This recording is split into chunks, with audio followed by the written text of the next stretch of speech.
নাহমাদুহু ওয়া নুসাল্লি আলা রাসূলিহিল কারীম আম্মা বাদ।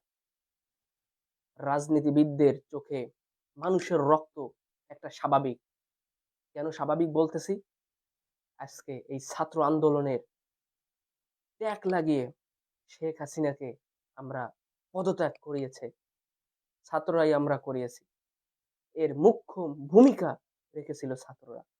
সেই ছাত্রদের আজকে -2 পয়েন্ট যে -2 করে দিতেছে। হুম? আজকে উপদেষ্টা নিয়োগ হয় বৈষম্য বিরোধী ছাত্র যারা সমন্বয়ক, মূল সমন্বয়ক তারা জানে না। এখন বলবেন বৈষম্য বিরোধী ছাত্র আন্দোলনের যে মূল সমন্বয়ক তারা কেন জানবে? জানলে তো সবাই জানবে। আসলে আমরা যারা ছাত্র ছিলাম সবাই তাদেরকে মাথা দিয়ে, তাদেরকে সামনে রেখে, হ্যাঁ? একটা কোনো কাজ করতে হলে, হ্যাঁ? একটা কোনো গাড়ি চালাইতে হলে ড্রাইভার আগে লাগে। সেইজন্য আমরা বৈষম্য বিরোধী ছাত্র আন্দোলনের যে সমন্বয়ক যারা আছে, হাসনাত ভাই, সারজিৎ ভাই, সবাই, নাহিদ ভাই, আসিফ ভাই ইত্যাদি, ইত্যাদি যারা আছে সবাইকে আমরা গাড়ির ড্রাইভারের মতন সামনে দিয়েছি। তারা জান না মানে আমরা সকলেই জানি। আজকে আমাদের ছাত্রদেরকে -2 করে দিতেছে। হুম? আমাদেরকে -2 করে দিতেছে। একেবারে মাইনাস করে দিতেছে। যা কথায় কি একেবারে খারেজ। যে কথায় আরবিতে বলে কি একেবারে খারেজ। সেইটা করে দিতেছে। হুম?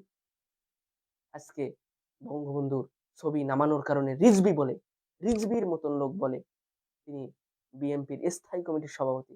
তিনি বলে তার ছবি কেন নামানো হবে? দুঃখের বিষয়, দুঃখের বিষয়। দেশটাকে হয়তো বিএনপি চালাচ্ছে, ডক্টর ইউনূস চালাচ্ছে না। আমরা তো মনে করতেছি, হ্যাঁ, ডক্টর ইউনূস সাহেব এই দেশ চালাচ্ছে না, বিএনপি চালাচ্ছে। শেখ হাসিনা একটা ঠিক কথা বলেছিল যে, "তোমাদের মাথায় সামনে রেখে, তোমাদের সামনে রেখে এরা, হ্যাঁ, স্বার্থ হাসিল করে নিতেছে।" তার কথাটা একেবারে ঠিক ছিল, রাইট ছিল। তার কথাটা একেবারে রাইট ছিল। আজকে তাদের কোনো একেবারে কি বলবো? কোনো সমন্বয়ক তারা কোনো কিছু জানে না।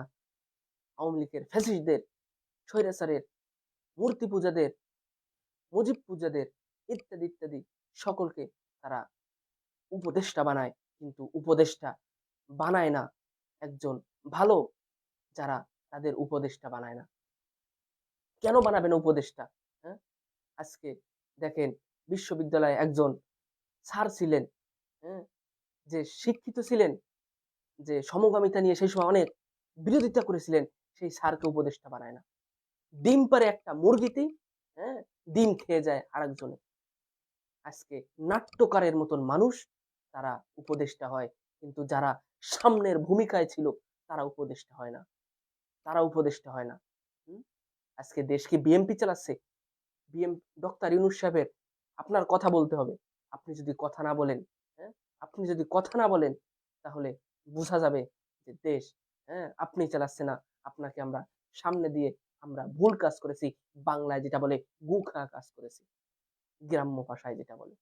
সেইজন্য আপনাদেরকে বলতেছি যে ডক্টর ইউনূস সাহেবকে বলতেছি, আপনি কথা বলেন, এর বিরোধিতা করেন।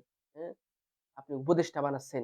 কাদের, কাদের, কাদের নিয়োগে আপনি উপদেষ্টা বানাচ্ছেন? কারা বলতেছে এদের উপদেষ্টা বানাচ্ছে? আপনি এই বিষয়ে খোলাসা করেন। এই বিষয়ে খোলাসা করেন। আপনাকে, হ্যাঁ, যখন সেনাবাহিনী সকলকে ডাকছিল তখন মাইনাস করে দিছিল। তখনই ভুল হয়েছে। অখ তখনই ভুল হয়েছে আমাদের ছাত্রদের। যখন আমাদের মাইনাস করে দিয়ে, হ্যাঁ, সমস্ত দলের নেতা কর্মীদেরকে ডাকা হয়েছিল। কিন্তু সেনাবাহিনী যখন, হ্যাঁ, ছাত্রদের ডাকে নাই, তখন ছাত্ররা বিক্ষোভ, হ্যাঁ, একটা হুঙ্কার জানানোর পরে ছাত্রদের ধারা উপদেষ্টা তৈরি হয়। উপদেষ্টা তৈরি হয় ছাত্রদের দ্বারা।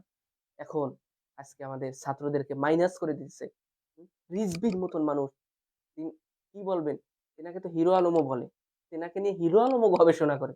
সেই রিজভীর মতন মানুষ বলে এই মূর্তি পুজো, হ্যাঁ, পিছ থেকে কেন সরাইলো? একটা আইনুদ্দিন আজাদ একটা কথা বলে গিয়েছিলেন, নৌকার ধানের শীষ ২ সাপেরও এক বিষ। সেইজন্য এই ২ সাপের একই বিষ হতে দেওয়া যাবে না। আপনাদের প্রোফাইল আবার সবাই লাল করা শুরু করেন। ইনশাল্লাহ, ইনশাল্লাহ ডাকের অপেক্ষায় আছি। যেদিন ডাক দেবে ইনশাল্লাহ সেইদিন আবার রাজপথে নেমে আবার দেখা হবে রাজপথে।